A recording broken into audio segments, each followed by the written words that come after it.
So we've been learning about the gas laws and how to calculate various things involving gases. And before that, we studied stoichiometry, which is where we learned grams to moles to grams and learned about chemical reactions and how the amounts of reactants and products are related. And so here we're going to combine those two ideas together. Sometimes in reactions, we have gaseous reactants or products. And so instead of specifying the amount of gas in terms of grams, we specify it in terms of a volume at a given temperature and pressure. So we can use the ideal gas law to calculate the moles of a gas. So PV equals nRT. We can rearrange that and we get the number of moles of gas is equal to RT. Oops, not RT, PV over RT.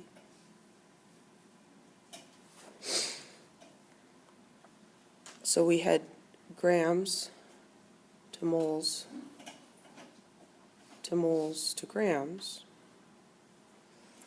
Now what we're going to find is sometimes this initial grams is going to be a volume of a gas, or the end that we're looking for might be a volume of a gas. So let's do an example. 4.58 liters of oxygen were formed at 270, it kind of looks like a 2, 745 millimeters of mercury and 308 Kelvin. How many grams of Ag2O decomposed? So here's a balanced chemical equation, and we've got amounts, and we've got something about a gas. So let's treat this as a stoichiometry problem and use our equation here to organize our information. 4.58 liters of oxygen. Well, that's some information about oxygen, which is a product, so let's write that in here. 4.58 liters of oxygen. And then it gives us a pressure and a temperature for the oxygen. So let's write those down too. 745 millimeters of mercury, 308 Kelvin. Then the question, how many grams of Ag2O? So that's our question mark, and they want grams.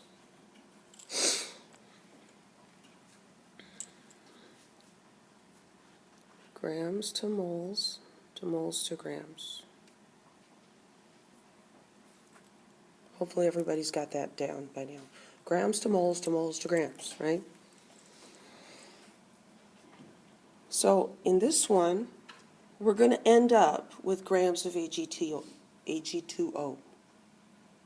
right? So this is going to be grams of Ag2O, silver oxide. And we're going to get that from moles of silver oxide. We're going to get that from moles of oxygen, but we don't have a mass of oxygen. So our first step is a little different. We've got volume, pressure, and temperature. Can we calculate the moles of oxygen from that? Yeah. We're going to use PV equals nRT, and that will give us the moles of oxygen. Once we get moles of oxygen, then we can continue on our merry little way doing stoichiometry. So right here we've got, for oxygen, we've got a volume, we've got a pressure, and we have a temperature.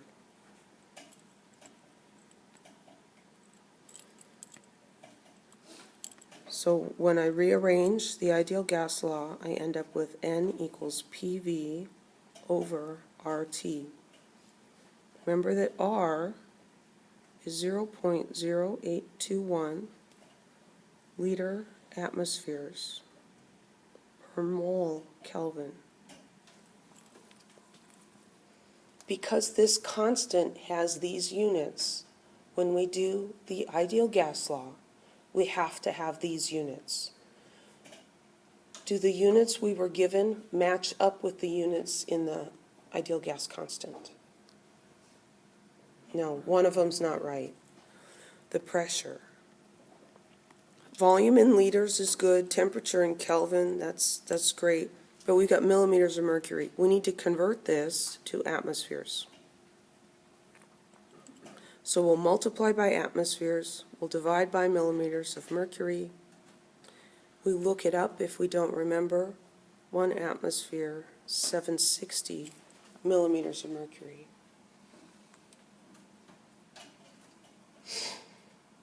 So 745 divided by 760.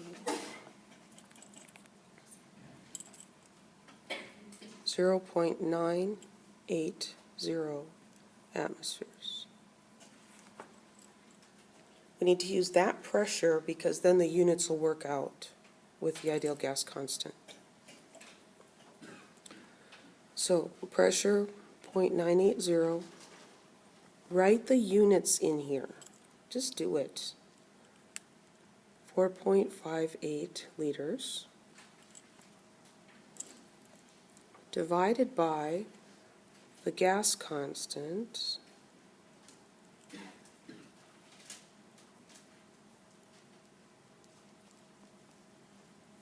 and the temperature.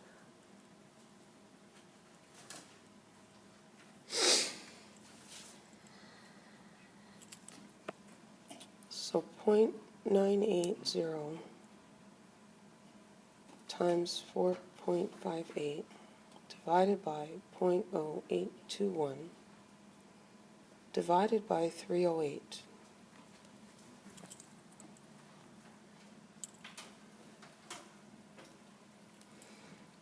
Zero 0.17749972.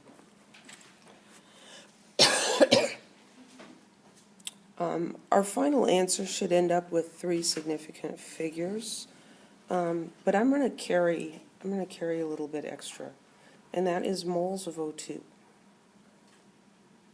Any questions so far?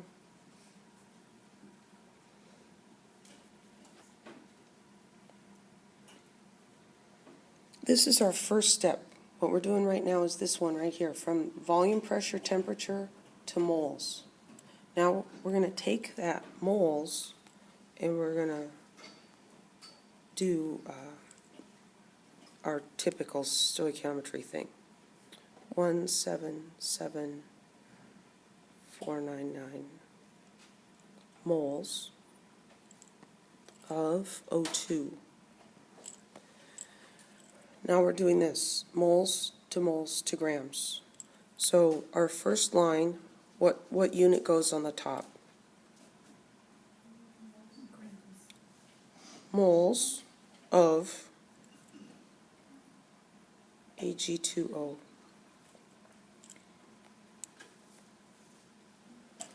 So up here, this is moles of O2, and this is moles of Ag2O. So we're going volume, pressure, temperature of oxygen to moles of oxygen. We did that using the ideal gas law. Moles of oxygen to moles of silver oxide to grams of silver oxide. So then next we have what? Grams of silver oxide.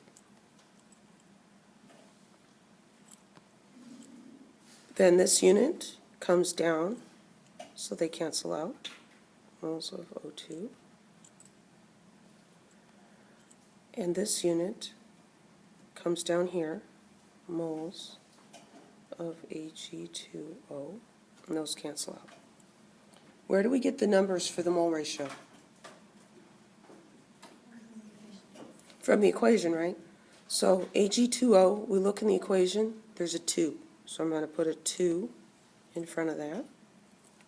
What number's in front of O2? A 1. It's not written, but we often don't write 1s in chemistry. How do we find the number for this conversion factor? We need the molar mass, right? So I don't have enough room to write it out. So silver is 107.9, 107.9, Ag2. So I'm going to multiply that by 2. And then there's oxygen, so I'm going to add 16. I'm going to come up with 231.8.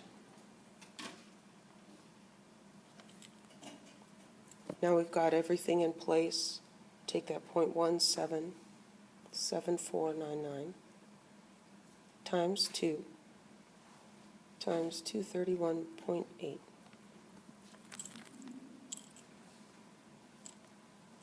Equals 8.23 grams of silver oxide.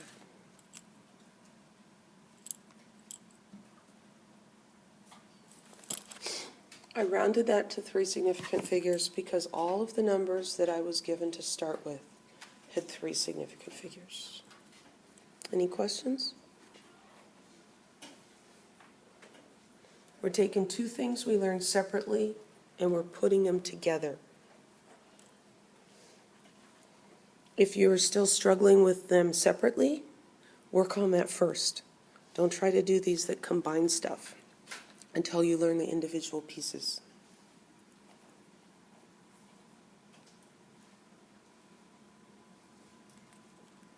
So here's some of the stuff you need for finishing up that lab we did on Thursday. Standard temperature and pressure. We call this STP. S for standard, T for temperature, and P for pressure. STP. Standard temperature is 0 degrees Celsius, which is the same as 273 Kelvin. Really easy to convert to Kelvin, because 0 plus 273 is 273. Standard pressure is 1 atmosphere. So you need to know what standard temperature is and what standard pressure is. And anytime it says at STP, they're telling you what the temperature and pressure are. 1 atmosphere of pressure is pretty easy to obtain. If you make the pressure equal to the outside pressure, like we did in lab where we had those 2 containers with liquid, and when we got the liquid level, then we knew the pressure inside was the same as the pressure outside. Now, is the atmospheric pressure in a room always exactly 1 atmosphere? No, but it's pretty close. Temperature. 0 degrees Celsius has what significance? What happens at 0? Water freezes or melts. So if you have a large container of water with a bunch of ice in it, you don't need a thermometer to know what temperature it is. It's 0 degrees Celsius. So if you're trying to do an experiment without a lot of fancy equipment, like perhaps back in the 1800s before they even discovered electricity, what's a convenient set of conditions? Ice water bath. You just take your flask and put it in ice water, and you know the temperature of it. It's 0. And you can easily obtain the pressure of 1 atmosphere by just making it equal with the outside pressure. So that's why we refer to that as standard temperature and pressure. So let's do this. Let's calculate the volume of 1 mole of gas at STP.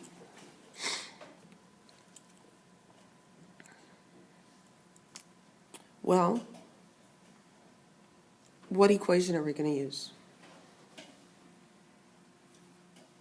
Pivnert. PV equals nRT. So we're trying to solve for N. It says V. We're trying to solve for V. Calculate the volume. So to get volume by itself, I'm going to divide both sides by P.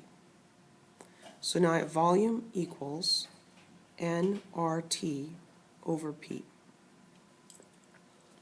What is N? What's the value for this problem? 1. Calculate the volume of 1 mole. Okay, 1 mole. And R is always the same, 0.0821 liter atmospheres per mole Kelvin. What's the temperature? 273. It's 0 degrees Celsius, but we want to use the Kelvin temperature. What would happen if we put 0 degrees Celsius in there? What would our answer be? 0. The volume of our gas would be 0.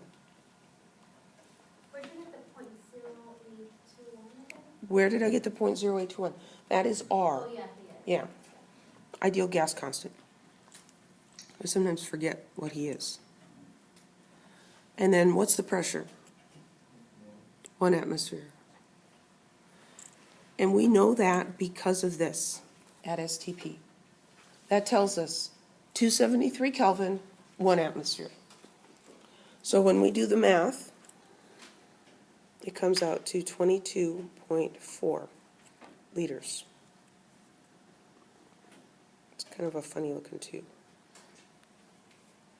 Do it on your calculator, make sure it's right.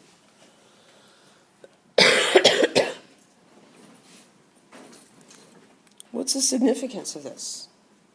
Well, the molar volume of a gas at STP is 22.4 liters per mole. 1 mole of any gas occupies a volume of 22.4 liters. It's kind of crazy. We've talked about molar mass before, right? Molar mass is the mass of 1 mole. Molar volume is the volume of 1 mole of gas at STP. And it works out well as a conversion factor. So let's look at 2 different gases. Here's helium and here's xenon. And this is representing 1 mole of helium and 1 mole of xenon. Now obviously there are not Avogadro's number of particles in those pictures. But is it the same number of balls in each of them? There's 10. There's 10 in each. So equal numbers of particles. 1 mole of each, equal number of particles. 1 mole of this at STP is going to occupy a volume of 22.4 liters. 1 mole of xenon at STP also occupies a volume of 22.4 liters. Does that seem wrong to anybody? Would that happen with a liquid or a solid if you had the same number of particles that they'd occupy the same volume? Probably not, right? Gases are weird though, because look at all the empty space between the particles, right? Because this is like the people of Wyoming spread out, 400,000 people. It's a lot of people, but spread out throughout this large state. There's a lot of empty space. So if everyone doubled their weight, they just pigged out and ate too much and gained a lot of weight, would it really matter? Would they still fit in the state just fine? They would. Now, if everybody was in an elevator, if you had 10 people in an elevator and everybody was twice as large, that could be a problem, right? Because you're in a confined space, you're next to each other, and now the size of the people relative to the size of the space matters. In a gas, there's so much empty space, the size of the particles don't matter. So each of these particles weighs 4 atomic mass units, and each of these weighs 131 atomic mass units. That's a lot bigger. That's more than double.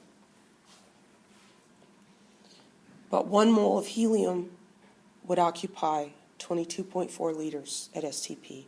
1 mole of xenon, a much larger molecule, occupies the same volume. Do those moles have different masses? Yes, they do. The mass is different, but the volume is not. That's one of the cool things about gases, is you can do all kinds of stuff with them. What they are doesn't matter for most of it. Any questions? So let's do this one. How many liters of oxygen at STP are required to form 10.5 grams of water? What kind of a problem is this?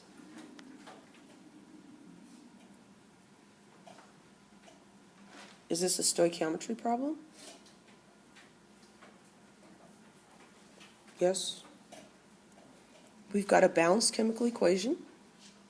They're giving us information about a quantity of one thing, and they're asking us for something to do with the quantity of another thing. Previously when we studied it, it was always grams or moles. Well, now we're throwing this whole gas thing in there, so sometimes that's a little different. Anytime you see a balanced chemical equation, though, suspect that stoichiometry might be involved. So 10.5 grams of water.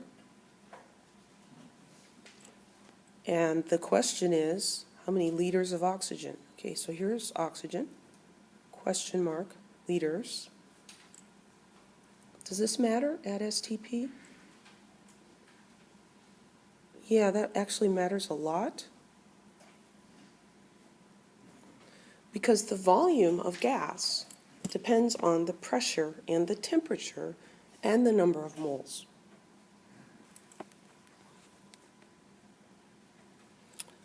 So here's our usual thing, grams to moles to grams. What are we starting with this time? What did they give us a number for? Grams. They gave us a mass of water. So we're starting with grams of water. We can convert to moles of water, to moles of oxygen, but we don't want mass of oxygen, do we? What do we want? We want liters. We want liters at STP.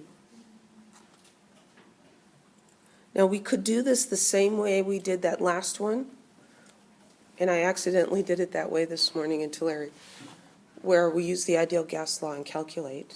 Or we can remember the molar the molar volume of a gas, 22.4 liters per mole. You can only use it at STP. We can use that as a conversion factor for this guy right here. So we'll go 10 grams, 10.5 grams of water. And what's the next unit? Moles of H2O. And then what?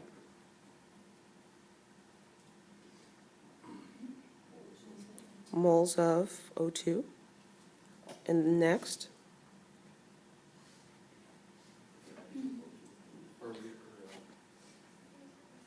Normally we went to grams, but this time we made this little change. We're going to liters of O2. So then we're going to take this unit, grams of H2O, and put it down here. So those guys cancel out. And moles of H2O we're going to bring down here. So it cancels out.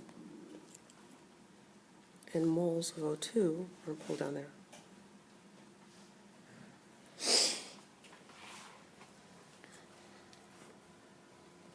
Moles to moles is always the easy one. What number goes on top? 1. And what goes on the bottom? 2. Because 2 moles of, oops, that's the wrong one. 2 moles of H2O to 1 mole of oxygen. What goes in here? Well, how are we going to figure that out?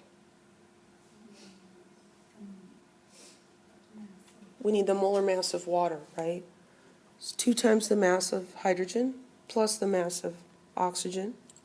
This comes out to 18.02 grams per 1 mole. Now this guy over here, liters of oxygen per mole of oxygen. That's our new little friend, the molar mass of a gas at STP. 22.4 liters. Oxygen, xenon, iodine, hydrogen cyanide gas, which is really, really toxic, chlorine gas, doesn't matter what gas it is. At STP, 22.4 liters per mole.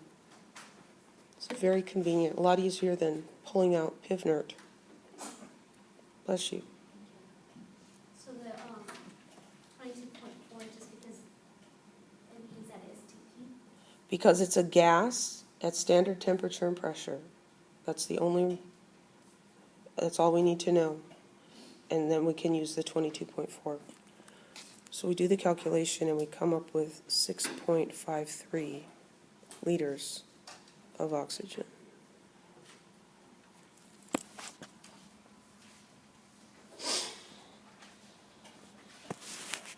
And if that seems a little magical and maybe a little too easy to just throw that last step in, you can do this first part, calculate the moles of oxygen, and then pull out Pivner and calculate the volume of it, of that many moles, at standard temperature and pressure, and you'll come up with the same 6.53 liters. Any questions?